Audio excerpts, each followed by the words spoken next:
The night air was sharp, and the station was nearly empty. Fluorescent lights flickered above, casting pale halos across the cracked concrete floor. Daniel checked his watch. The train was late, unusually late for a line that prided itself on precision. He adjusted the strap of his satchel, the leather creaking in the stillness, and looked down the tracks where darkness swallowed the rails. When the train finally appeared, its headlights cut through the mist like pale suns. The sound of steel grinding against steel filled the station, and Daniel felt a flicker of relief. He stepped aboard without much thought, his shoes echoing against the hollow floor. Inside, the car was dimly lit, the air faint with the smell of oil and dust. He glanced around. Only a handful of passengers sat scattered, their faces quiet, unreadable. As he settled into his seat, the train lurched forward, moving with a slow determination into the unknown. Daniel had never seen most of these people before, though he took this route often. A woman with a worn leather satchel scribbled notes furiously into a small journal. An old man with a cane stared at the floor as though listening to something no one else could hear. 2 seats ahead, a boy no older than 12 whispered to himself, his lips moving in patterns too deliberate to be nonsense. Daniel shifted, discomfort creeping in. His commute was supposed to be predictable, a familiar rhythm that marked the end of his day. Tonight, something was off. He looked at the window. The city lights flickered past, but only briefly. Soon, there was nothing outside but trees, shadow upon shadow. He frowned. That wasn't right. This line didn't cut through forests. The first stop approached. Daniel leaned closer to the glass, straining to read the station name. The letters on the sign blurred, jagged, almost foreign. The platform itself looked abandoned. Lamps buzzing, benches empty, not a soul in sight. The doors opened with a hiss. Nobody boarded. Nobody left. When they closed again, Daniel caught his reflection in the glass. His own eyes looked back at him, wide, uncertain. He turned to the woman with the satchel. "Excuse me," he said softly.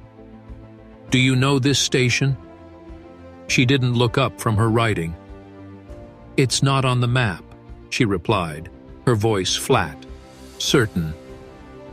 The old man tapped his cane once against the floor. The boy's whispers grew louder, forming words Daniel couldn't understand. A chill spread through him, the kind that didn't come from cold but from recognition. Something was wrong with this journey. The train moved again, faster this time. Daniel gripped the edge of his seat as the train picked up speed. Outside, the forest thickened, endless rows of black trees rushing past like a wall. No lights, no towns, no signs of life, just the same repeating shadows. He leaned toward the woman again, but before he could speak, the boy 2 seats ahead turned around and looked directly at him. His eyes were unnervingly calm, his voice barely above a whisper but somehow clear. "You shouldn't be here," the boy said. Daniel's stomach tightened.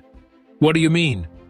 But the boy simply faced forward again, continuing his murmured chant as though their exchange had never happened. The old man tapped his cane twice now, the sound echoing unnaturally in the hollow car. Daniel pulled his phone from his pocket. No signal. He tried refreshing, but the screen remained blank, lifeless. He scrolled through his saved maps, searching for the line he knew by heart, but the names of the stations seemed blurred, as if erased. His fingers trembled slightly as he turned off the screen and shoved the phone back into his jacket. He tried again to look out the window, but it was no longer just forest rushing past. Now, faint shapes flickered between the trees, shadows that looked like figures, tall, unmoving, watching. His breath quickened. He blinked hard, but the figures remained, vanishing only when the train lurched into another stop. This station was worse than the last. The platform stretched into darkness, cracked concrete overgrown with weeds. A single lamp swung above, casting light across a sign so weathered it was barely legible. Daniel squinted and made out the faint letters. Harrow's End. He had never heard of it. The doors opened again with a long hiss, though no one moved. The woman with the journal finally paused her writing, closed her book, and turned toward Daniel. Her eyes were gray, steady. "Don't ask where you are," she said. Her words struck him with an odd finality, like an instruction he wasn't supposed to question. The doors closed, and the train moved on. Daniel felt a rising panic clawing at his chest. He stood, pacing the aisle, looking for some sign that this was all explainable. "This line doesn't go here. It doesn't exist," he muttered.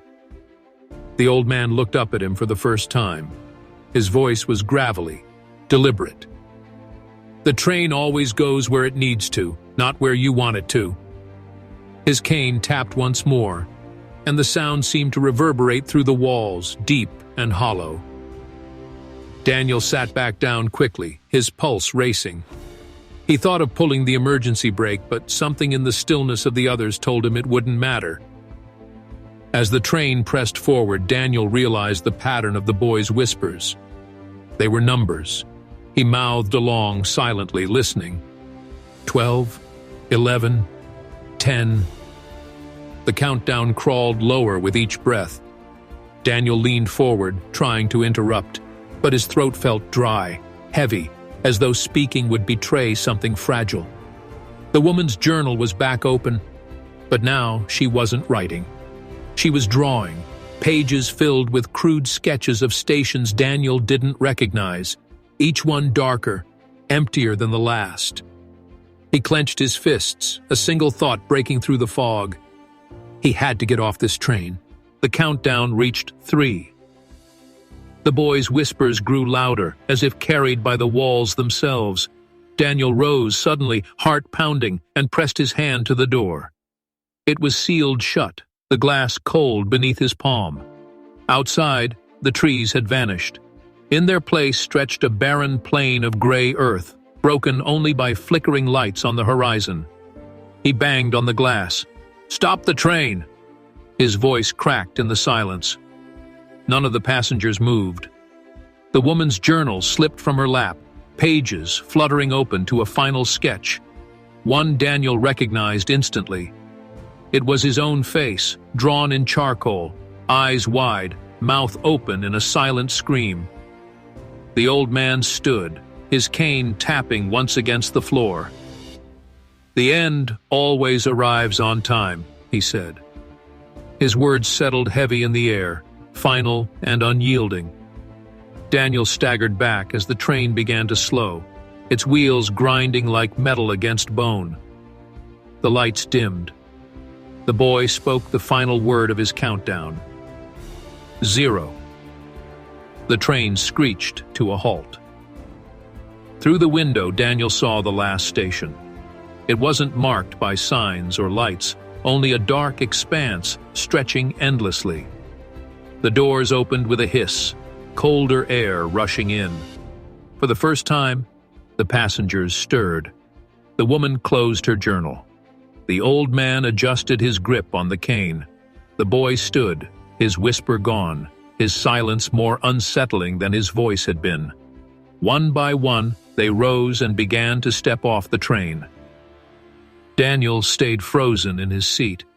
His mind raced. If he left, where would he go? If he stayed, what would happen when the doors closed again? His chest tightened as he realized the choice wasn't his to make.